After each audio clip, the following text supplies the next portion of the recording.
Bien, on vient de le voir, qu'on se situe en sciences formelles, en sciences expérimentales ou en sciences humaines, toute construction du savoir nécessite de la part des chercheurs d'avoir recours à des raisonnements de type inductif, déductif ou encore abductif, ce qui est indispensable pour mener une démarche scientifique qui soit la plus rigoureuse et la plus objective possible, ce qui, on le sait, n'est possible que dans une certaine mesure. Mais en quoi consiste une démarche scientifique ? En fait, toute démarche suit un canevas relativement similaire.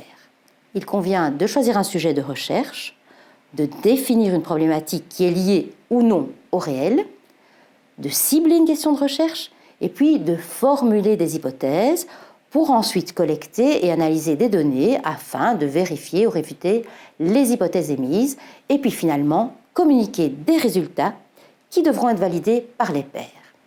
Alors, comment choisir le sujet de recherche et définir la problématique ?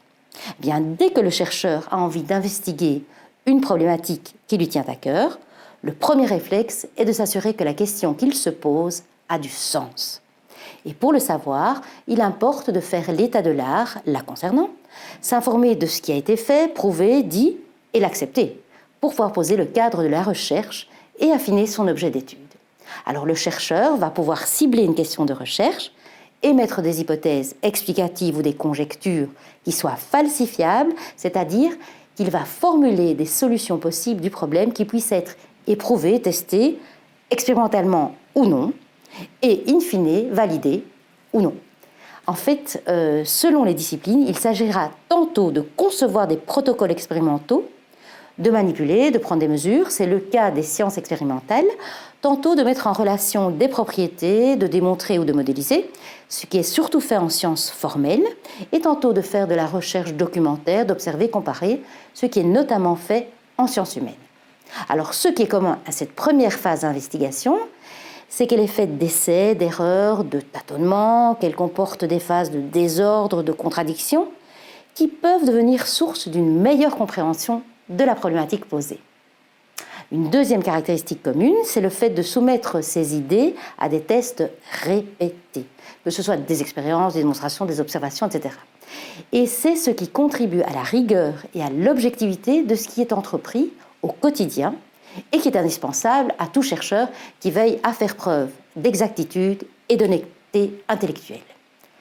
Se soucier du caractère éthique de sa recherche, c'est une autre composante commune qui est indispensable à toute démarche scientifique. Alors, après cette phase de test, le chercheur confrontera les résultats obtenus, les observations faites, aux prévisions qu'il avait envisagées.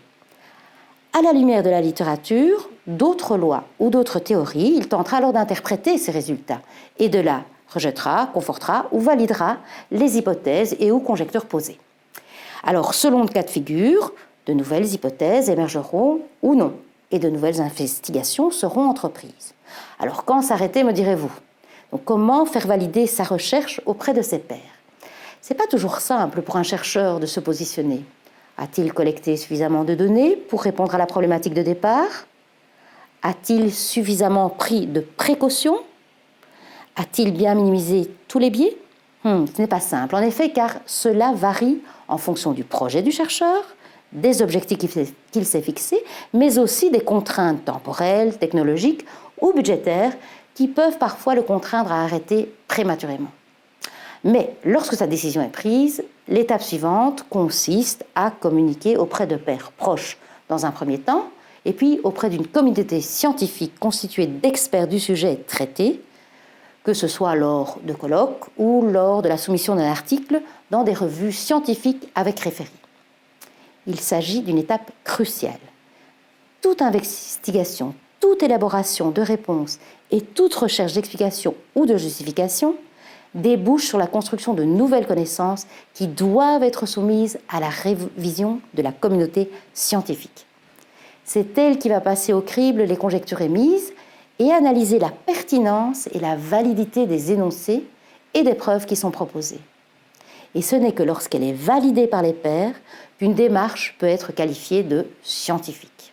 Voilà, vous l'aurez compris, la démarche scientifique suit un canevas similaire en sciences expérimentales, en sciences formelles et en sciences humaines. Ce qui diffère, ce sont les approches d'investigation.